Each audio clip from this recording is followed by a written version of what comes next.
There's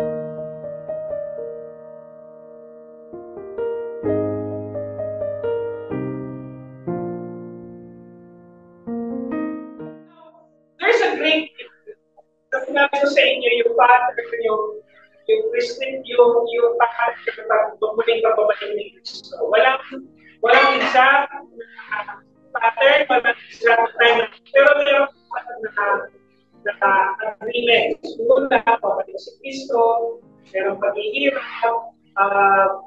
may paghihirap, may 1,000 years of peace, at the same time, merong second judgment. Now, to the point of structure kung paano at kailan siya nangyari, we would admit, even our pastors, even the theologians right now, wala makakapagsabi na may iisa pattern kung paano siya mangyayari. Now, this is one of the great debate kung kailan pa ito nangyari. Kasi we know na pinatapon na si Satan out of heaven. Diba? And during the time na pinapanganak na yung panahon na bago ipanganak si Kristo, there were writings in the Bible na sinasabing there's a great war happening, spiritual war na hindi natin nakikita.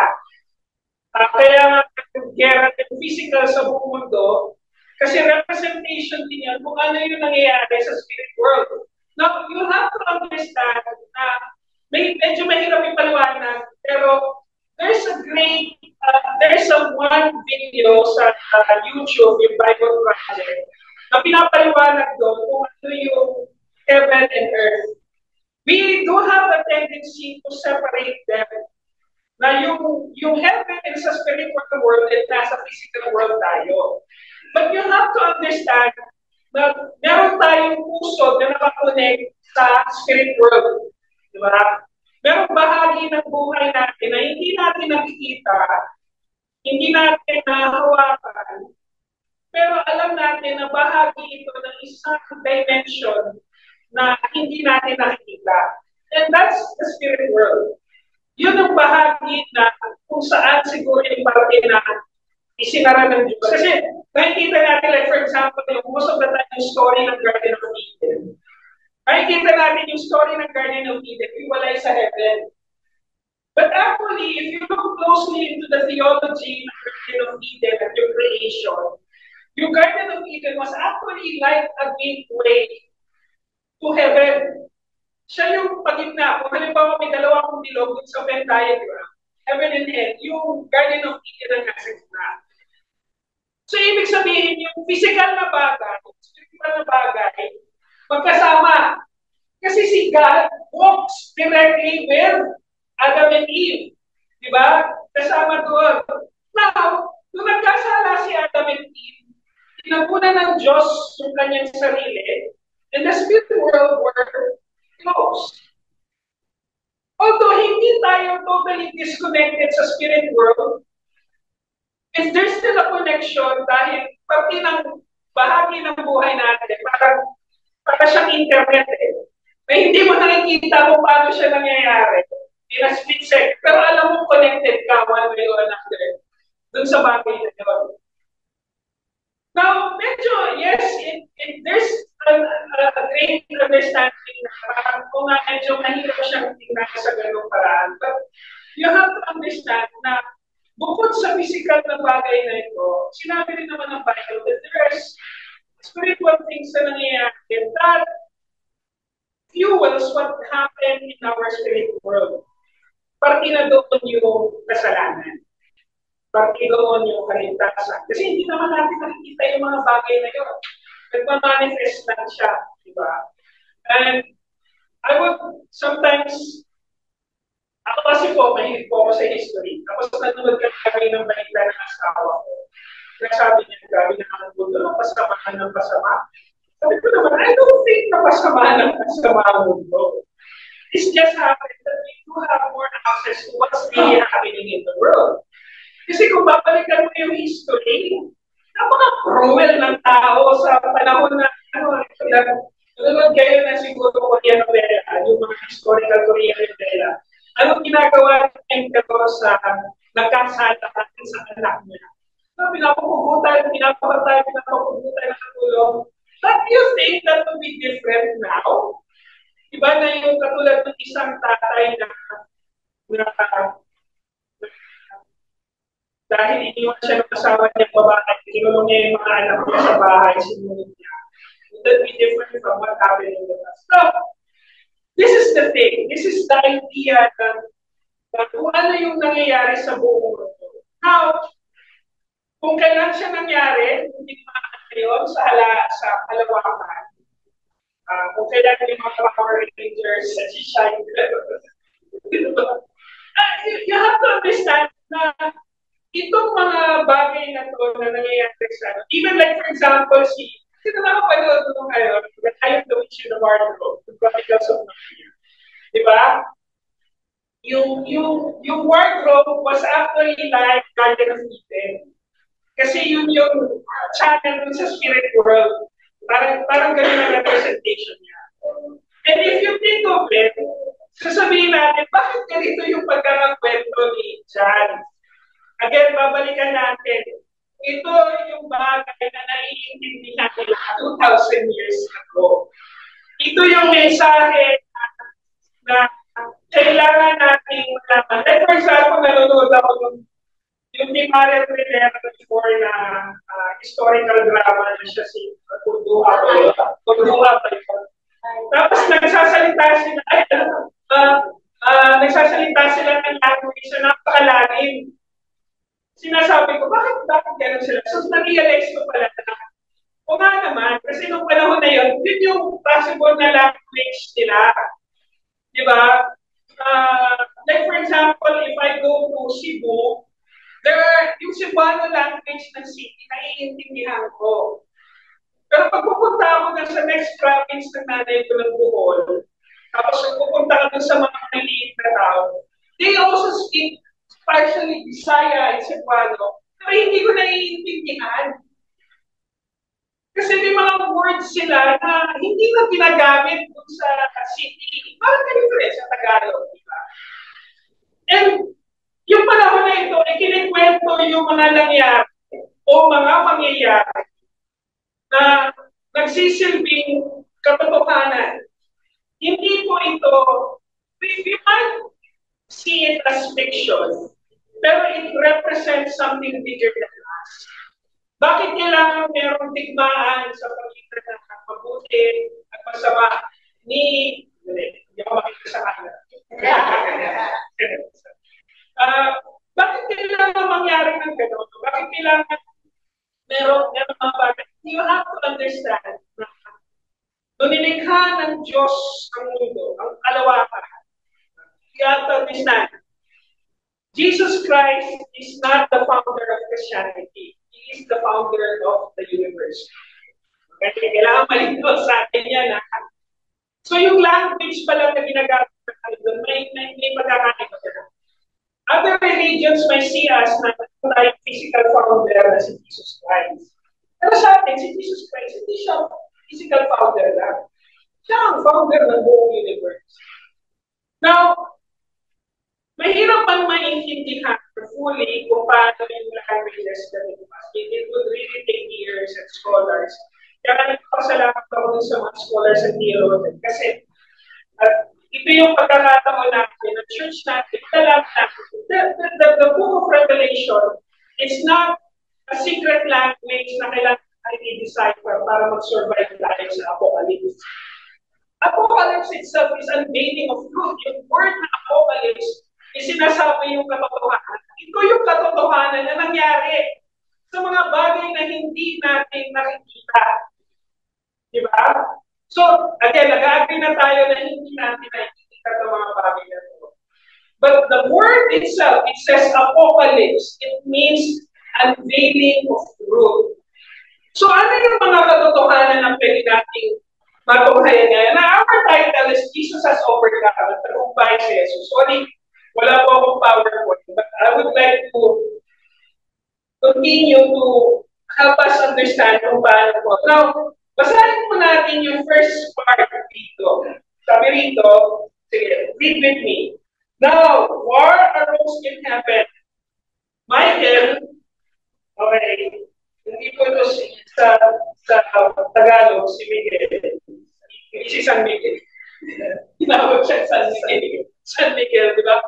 Kung mapapansin po dito sa Ginebra, di ba? Yung table ng Ginebra, si Michael na may baka, tapos nakatapak doon kay Satan.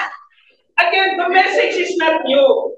We already have a preconceived idea kung ano yung nangyari. Sabi dito, now war arose in heaven, Michael and his angels fighting against the dragon.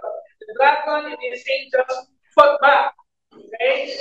Take note, this is from the book of Apocalypse. Apocalypse is unveiling of truth. So, tinatanggap natin ang katotohanan na lahat ng narito ay katotohanan. Whether nakita natin, saksiyan natin o hindi. Pero meron siyang ipinapakilalang katotohanan. But he was defeated and there was no longer any place for them in heaven. Now, Satan was already thrown out of heaven. Now, the story is probably a connection to what happened many years, kasi natin mabibilang sa araw at sa taon yun. Mahabang panahon bago nilikha ng Diyos ang mundo. Okay, you have to take note of that. Kasi, nung nilikha ng Diyos ang mundo, nandun na si Satanas. Nandun ang dragon. So, anong ibig sabihin po nito? So, ibig sabihin, sa simula pa lang, bago pa rin mangyari ang mundo, we could assume that based on what it says here. And the great dragon was thrown out, and the ancient serpent, take note, ano yung nag-deceive Adam and Eve? It was a serpent. We called the devil and Satan, the deceiver. Ano ginawa ni Adam and Eve, ng serpent? Deceived them, diba? Deceiver of the whole world. He was thrown down to the earth and his angels were thrown down with him. Diba? So, ano ibig kong sabihin nito? Pinapakilala lang po ito. Ang pinapakilala dito is, nagtagumpay na ang langit. Panalo na ang langit. So, ibig sabihin, wala naman tayong kailangan ikabahala. Na sa lahat nangyayari sa paligid natin, pera, gutom, diba? Hindi ko naman sinasabing pag tayo pag-alala. Hindi ko naman po sinasabing, like for example, dito si Tim, meron tayong police dito na nakaharap natin sa diba? Nakikita niya yung sitwasyon ng background of crimes and everything. But you have to understand na sa gitna ng lahat ng ito, nalalo na yung langit.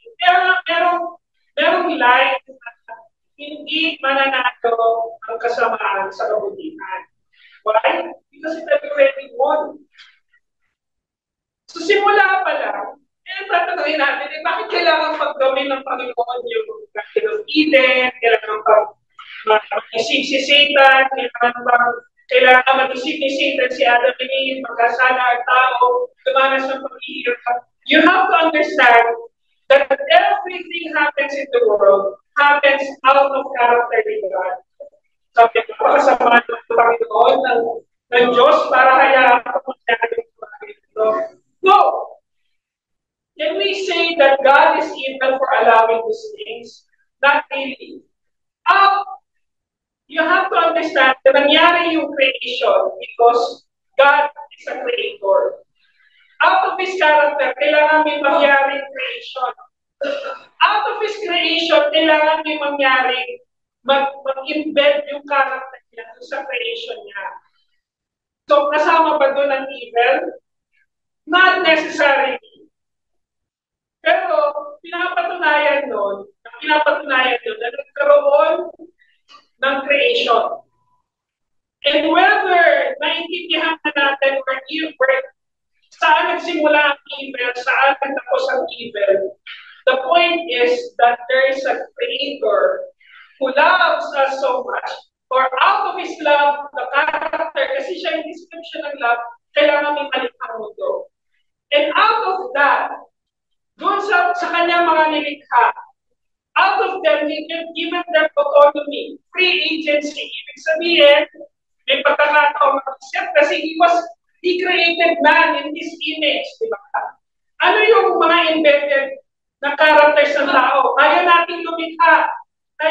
what he said. The only thing that we cannot do is actually create life that is reserved to God. Diba? With the advancement of science, yung mga great athletes, hindi man tayo lahat ganon, yung mga great minds, but it is an indication of a creator who designed everything according to his purpose and will. Now, dumaan man tayo sa kasamaan, dumaan man tayo sa paghihirap, nani-witness man natin kasamaan ngayon, but all of them proves to one thing, that there's a God who already overcome everything through his Jesus Christ. Nagtagumpay na siya. So ano ito para sa atin? Wala pala sa PowerPoint. So ano ito para sa atin? Sige. Sabihin ko po, ano po ito para sa atin? So, ibig sabihin, yung kaharian ng Diyos, yung bagay na hindi natin nakikita, you have the heaven, o yung hindi pa natin natatagpuan, lahat ng ito, ang kaharian ng Diyos, sabihin na natin langit yun, tawagin na natin langit siya. Heaven or eternal life, ang pinakamataas na pagtotoo, pangako at ebidensya ng kanyang katakitaan. All of it is evidence of His glory. So kung halimbawa, malaking-malaki ang Diyos at maliit na maliit ka, pero nakikilala ka ng Diyos, that only proves that God is magnificent. God is everywhere. Diba? So, you have to understand that because God is glorious, magnificent, everlasting, omniscient, omnipotent, all-powerful. So, hindi natin masasabi natin yung kadakilaan niya, yung glory niya, will never go away. So, whatever He was able to promise, He would fulfill it. So, nanalo na siya. Yung langit pa lang, yung eternal life pa lang, patunay na yun na nanalo na siya. Ang kailangan na lang gawin, idalhin yung mga tao papunta doon. Pangalawang katotohanan, basahin po natin ito. Revelations.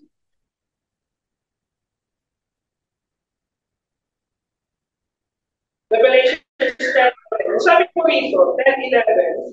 12, 10, 11.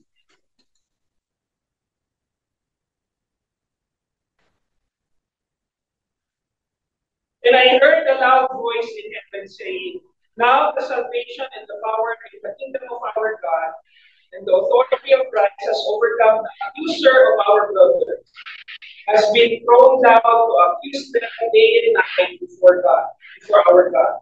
And they have conquered him by the blood of the Lamb and by the word of their testimony, for they love not their lives even unto death.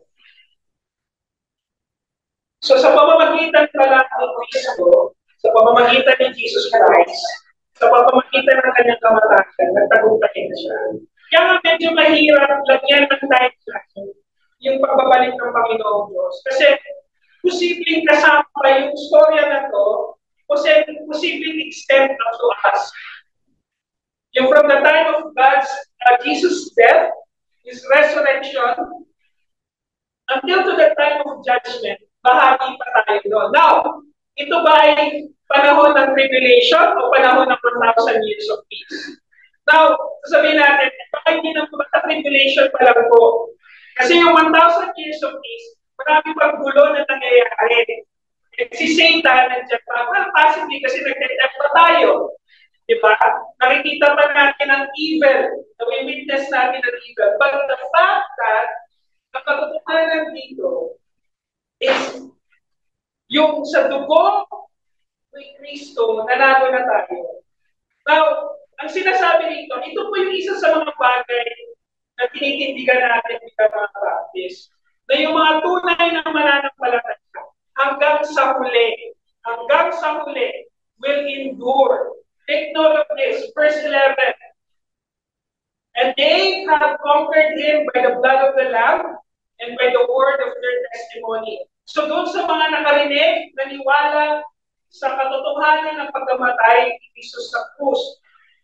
Sabi dito, by the word of their testimony, for they love not their lives, even unto death. So anong ginagawa ni Satan? Ina-accuse tayo. Satan is a great accuser. So anong gagawin ni Satan? Dahil alam niya na talo na siya, ang gagawin niya, hindi man niya mapigilan yung mangyayari dahil sinabi na yun ng Panginoon kasi makapangyarihan siya. Ang gagawin niya, i-disrupt niya. Gagawa siya ng paraan na yung pangako ng Diyos na lahat ng tao makarinig ng salita ng Diyos, gagawa siya ng paraan na babagal yun. Yung pangako ng Diyos na matunghayan natin ang pamilya niya, ng pamilya ng Diyos sa pamamagitan ng pamilya niya, i-disrupt niya yun. Sisirain niya ang pamilya.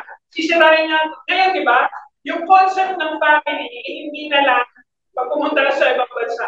Yung concept ng family, hindi na lang sa babae at lalaki. Yung concept ng family, as long as there is love, that's family. Diba? Well, that's already a stretch. Kung ano yung katotohanan na yun. Pero pinapatunayan po dito, sinasabi dito na kung si Jesus ay nagtagumpay na, nagtagumpay siya sa pamamagitan ng kanyang dugo at sa kanyang katotohanan. So lahat ng claim ni Jesus Christ, nangyari naman. Nagtatotoo. Actually, if you, meron pong mathematicians na gumawa ng isang mathematical calculation tungkol sa prophecy tungkol kay Jesus Christ. So what is the unlikely chance that si Jesus Christ was actually the promise? Out of many, many, millions of chances, isang beses lang. So ibig sabihin, ang pinapatunayan doon, unique yung pangyayari ni Jesus Christ. That whatever happened in the prophecy, sa sinabi ng mga propeta, doon pa lang sa lumang tipan, hindi na natin mapagkakaila na si Jesus yun. And the world will say otherwise. Diba? Other religions will say otherwise. Other people will say otherwise. Pero maraming evidence na hindi natin matitinahin na yung katotohanan na yan. Now, I was already, ang challenge ngayon, alam nyo, ang hindi na, dati, dinideny kung totoong tao ba si Jesus Christ. Many years ago, yung theological argument, totoong tao ba si Jesus Christ? Now, because of many archaeology, hindi na ma-deny na meron totoong taong Jesus na yung namatay sa krus, pinato, pinahirapan, diba? Kasi even the Jews and the Muslims believe that. Pero dahil sa mga recent archaeology, patunayan na, totoo pala to. Now, ang argument, hindi na kung totoong tao siya. Ang argument is kung totoo ba na yung ginawa niya ay totoong base kung sa sinasabi ng Bible. Diba? So, dinidiscount na. Kung yung nangyari, yung historical Jesus na nangyari 2,000 years ago, yung ba talaga yung dapat mangyari sa kanya? Now, there are so many things na magsasabi sa mundo ito na hindi totoo yun. But the reality is, it only becomes true kung yung buhay natin, kung pinaniwalaan natin yun, ito lang naman yung formula ron. Kung naniniwala tayo, kasalanan tayo, kailangan natin ang tagapagligtas. At si Jesus yung tagapagligtas na yun. At sa pamamagitan ng kanyang pagkakaya, doon tayo naligtas. The only time that it will become true individually sa atin, ay kung nagbabago din yung buhay natin. If we also pursue holiness, if we also pursue the truth in the Bible, na mga kapatid, hindi hinihingi ng Diyos ang perfectong buhay natin. Because He already knows that we will not. Kasi tayo, creation niya tayo. We were perfectly created, but you have to understand that it is sin that makes us apart from Him. Apart from Him. Yun yung tumatapon sa atin. Kaya, doon pa lang sa katotohanan na yun. Yung katotohanan na yun, ano ito para sa atin? So kung naniniwala ka na ito si Jesus Christ, na naalo na siya, pinatawad ka nila sa kasalanan, ano ang gagawin mo? Ang gagawin mo, tunay na pagsama. Diba? You have to understand, yung mga na-encounter ni Jesus dun sa story, were actually religious people. Diba? Zacchaeus was actually a Jew. Diba? Serving, yung mga na-encounter niya, diba, has everything to do with religion. Yung babae na i-stone to death. Diba? Ano ang judgment dun sa babae? Based on the law, based on the Jewish law ng panahon na yun, sino man ang mahuling nangangalunya ang adultery must be stoned to death. Diba? So, ano sabi ni Jesus Christ? O kung sino man sa inyo, walang kasalanan, sige na, pumukol na. Diba? Kung hindi rin kayo nagkasala, kasi pupukol ka lang, kung hindi ka rin nagkasala ng adultery, that was actually the context of it. Eh, pero ano sinasabi sa Jewish law? This is already adultery. This is already adultery. This is fornication. So, nang tinanong niya, of the same sin, ano lang ang pagkakaiba sa babae na yun at sa mga kapago? Nahuli yung babae. Kaya nung tinanong ni Jesus Christ, sino sa inyo ang actually the context of that? Who among you didn't commit the same sin? Oh, wala na. Tapos nung tinanong niya yung babae, si Jesus Christ, continue lang sa kanyang ginagawa. Tinanong niya yung babae, woman, where are your accusers? Diba? Ganun ang mundo. So sabi rito,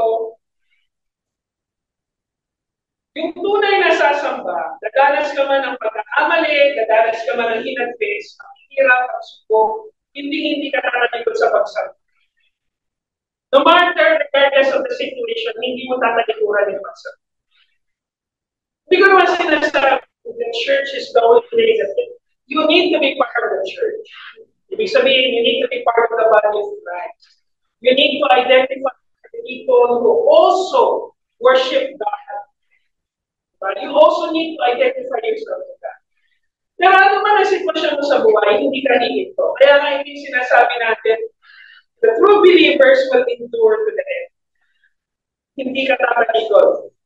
I would understand na may mga pagkakataon sa buhay, susubukin tayo, susubukin yung pananampalataya natin. And I've been to that so many times.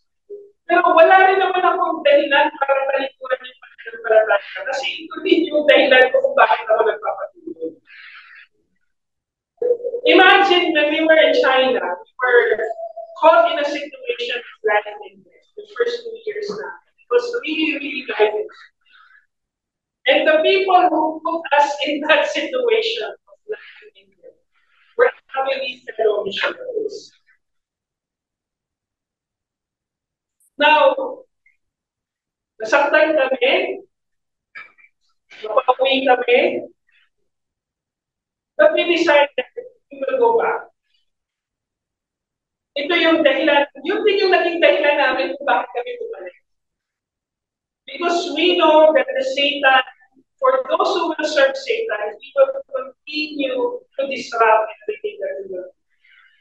In whatever situation, you know mga kapatid, sa buhay ko yung kabilang sa mananampalataya. Sinasabi ko, minsan nag-usapan natin sa lunchtime ng mga kaopisina ko tungkol sa church earth. Out of nowhere, pinag-uusapan nila yung church earth. Diba? Sabi ko sa kanila, if you put people together who understand that they are sinners who need saving, na ito yung mga tao nakaka-identify na sila ay makasalanan, lalabas at lalabas yung hurt sa loob nila. May masasaktan ng bawat. Sabi ko, and this is true. All my life as a believer, as a Christian, whether I was in a secular job or whether in a ministry, there are the most hurtful words, the most hurtful people that I encounter were actually my fellow brothers and sisters. Hindi ko alam kung dahil tolerant ako sa mga hindi mananampalataya. Dahil sinasabi, ini-expect na gagawin nila yun. But I got more hurt with people from the church. And why am I still here? Because I find the reason na nagtagumpay na si Jesus Christ. Wala na akong dahilan para magwalo para ma-depress pa. Hindi ko sinasabi ko kayo ma-depress, hindi ko pa sinasabi yun. Pero wala na akong dahilan para tumigil. Wala na akong dahilan para tumalikod. Alam ko na ang lahat ng ito. And I will continue to press. Kaya mga kapatid, nagtagumpay na si Jesus. Kasi yung katotohanan ng kanyang dugo, that's already a victory. Yung maniwala, diba? Sabi nga sa Bible, there's so much joy in heaven. In the book of Luke, there's so much joy in heaven. The angels rejoices for everyone sinners taken away from this sin. Literally, the heaven rejoices for every sinner who turns away from this. So, ikatong katotohanan na kapatid. Nagtagumpay si Jesus. So, nagtagumpay siya. So, sino man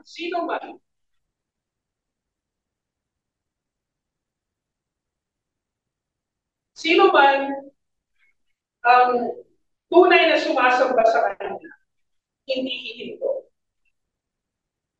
Sino man ang tunay na sumasamba sa kanya, hindi. Sabi dito, verse 16 and 17, basahin ko natin. But the earth came to help the woman, and the earth opened his mouth and swallowed the river, and that the dragon had poured out from his mouth. And the dragon became furious with the woman and went off to make the war of the rest of the offspring, and of those who keep the commandments of God and hold the testimony of Jesus. And he stood on the sand of the sea. Now, mga kapatid, nakita niya may binanggit na woman dito. Tapos may binanggit na walang woman in the first part tungkol dun sa referring to the mother of Jesus. Diba? Sinasabi rito, hanapin po natin. This is of the devil and the angels were known. The kingdom, authority of Christ have come to the concern, and they were have conquered the blood of the Lamb. The angels fought back. And verse 13, and sabi ko rito, verse 13, and when the dragon saw that he had been thrown down to the earth, he pursued the woman, but given birth to a male child. Now, merong reference of a woman sa verse 13. Now, nobody can argue that this is actually Mary was actually they're talking about. Pero yung woman sa verse 16 and verse 17, tinignan ko po sa mga theological commentaries, hindi na ito si Mary. Actually, many believes that it actually referring to the church. Bakit church ang reference to woman because ang sabi ko rito, but the earth came to help of the woman, and the earth opened his mouth and swallowed the river that the dragon had poured from his mouth. Then the dragon became furious with the woman and went off to make war. Okay, the dragon became furious with the woman and went off to make war on the rest of her offspring. Okay, hindi na naman ang anak si Mary, panibagong Jesus. Okay, so may mga kapatid si Jesus Christ. So, posibleng pag yun yung that the devil went to the brothers and sisters of Jesus. Actually, yung analogy dito was actually referring to the offspring of the woman. Yung symbolic ng woman na merong nanganganak na mga malalaki. Kasi we are referred to as born again. Diba? Sinabi sa John 3:3, sabi ni Jesus Christ kay Nicodemus, sabi dito, not unless you are born again. Diba? So, nire-refer na tayo bilang mga pinanganak na muli in reference to John. Kasi si John ay nagsulat dun ng John 3:3. So, sinasabi rito that the woman here is actually the church. So, anong gagawin ni Satan? So, sino nang ina-attack ni Satan ngayon? The church. Diba? At hindi na naman bago yun. Even to the 7 churches na pinag-aralan natin. Even to the church of Jesus nila Paul, yung mga na-church plant nila, hindi naman nagbago yung atake ni Satanas. He will attack the church. Why? As long as the church will continue to be divided, as long as the faith will be continue to divide, mabagal tayo sa paghahayag ng salita ng Diyos. Why? We will be consumed of so many issues. Diba? Pero ano ang talaga ng Panginoong Jesucristo sa church? Sabi, the Great Commission was actually for the believers, the church. Sabi nito, go and therefore make disciples of all nations. That's our task. Pero anong gagawin ni Satan? Aatakihin niya yung task na yun. Kasi ayaw niya na may makakarinig ng salita ng Diyos. So yung katotohanan dito, nagtagumpay na siya. But God will never allow that Satan will win against the church. God's victory with this church. And sino ba ang babalikan ng Panginoong Jesucristo? Yung church. Yung church yung body niya. Naniniwala sa Kanya. Yun yung babalikan niya. Diba? Kaya nga ito yung pinag-claim ng mga iglesia ni Cristo. Ito na pinakalala nila. Yung church nilang iglesia ni Cristo. Si Cristo babalik lang sa amin. Yun yung, totoo po yun. Nasa writings nila lahat yun. Nasa training ng mga pastor, ng mga ministro nila yun. Kasi Cristo, babalik lang para sa kanila. Kaya sabi ng nanay ko, sa tulong na kailan sa Cristo. Sige basta kumamit ka lang ng gusto, baka matusok kayo. Pag hindi ka nakakapag, kinuha na raw lahat ng mga INC, at hindi ka nakakapit ng gusto, baka malaglag kayo, matusok kayo ng gusto. Nanay ko medyo. As a devout Catholic, ganun ang parang pagpalaya niya. Pero you have to understand, the church, Christ is coming back to His church. Nanalo na yung church. We exist for 2,000 years. Politics, other religion, people have tried to destroy the church, right? But hanggang ngayon narinig pa tayo. Diba? Narinig pa mga Baptist. Sorry. Hindi naman sila sa mga Baptist. But actually, people, alam niyo ba na sa Quran, sinabi sa Quran, na kung meron kang agam-agam tungkol sa salita ng Diyos, na sinabi ni Muhammad, kanino ka pupunta? To those people that the gospel will reveal, and to the word of the law is given. Sino ba yung dalawang grupo na yun? Mga Hudyo at mga Kristiyano. Ito is actually in the Quran. Kasi sinasabi mismo ni Muhammad, kung kayo nakakuguluhan sa salita, tungkol sa Diyos, pumunta kayo sa kanila. Diba?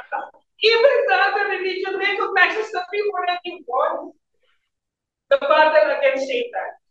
Kaya nga mga kapatid, walang dahilan. Wala na tayo kailangan ipagpakalila. Kailangan natin ang pananampalataya ni Jesus para sa buhay naman.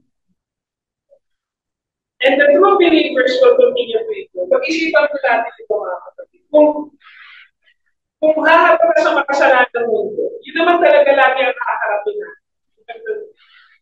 Even to the church, even to our work, even sa araw-araw na buhay. Diba? Parang, ako nga, meron na akong parang feeling ko tuwing bibili ako sa talagin. Feeling ko dinadaya ako sa dinadaya ako. Bigyan na ako. Sa tingin ko sa sobrang sama na ng mundo, pag isa bumili kami ng instant noodles, sabi ko, magpalang packaging ka, nagdaraan naman ang laki nito. Sinisi ko kagad yung mga diba? Pero the reality is, naharap talaga tayo sa makasalanan. Hindi natin mapipigilan na gigipitin, itiisin tayo ng mundo. Pero, ano ang kailangan natin gawin? We have to continue to worship. Hindi tayo dapat umigo. Kasi nagtagumpay na ng Diyos. And that's the thing that we have to celebrate. Diba? So bakit pa tayo umigo? Bakit pa tayo pawalay sa dating makasalanan? You know what's the description sa mga tumalikod sa pananampalataya? Description ng Bible, they're actually books. Bakit books? Diba? Ano ginagawa ng aso pag sumuka siya? Kinakain yung sila. Actually, there's a description of the Bible. Diba? Ako, simple pa yung description na yun. Diba? Ang description ko lang sa mga mananampalataya. Sorry for this word. Mga kapulis. I think of that sometimes. Kasi, tumalikod ka sa mananampalataya. Diba? Saan ka pupunta? Thank you, Ma'am. Diba? Diba naman yun eh? Tumalikod ka sa mananampalataya, saan ka pupunta? Diba? Tinanggi mo ang Diyos, sino ang tatanggapin mo? Diba? Pag-isipan mo natin yung kapatid sa'yo. Wala na tayong pinitanggi sa pagkapanalo. Wala na tayong pinitanggi na nagtagumpay na si Jesus. Kaya ano dapat natin gawin? We press on, we endure, we continue to fight. Diba? Ang description natin Paul sa atin, we are warriors, we are athletes. Na sa gitna ng mga paghihirap na nakalakalan, we will continue to press on. We press on towards them. Analangin tayo.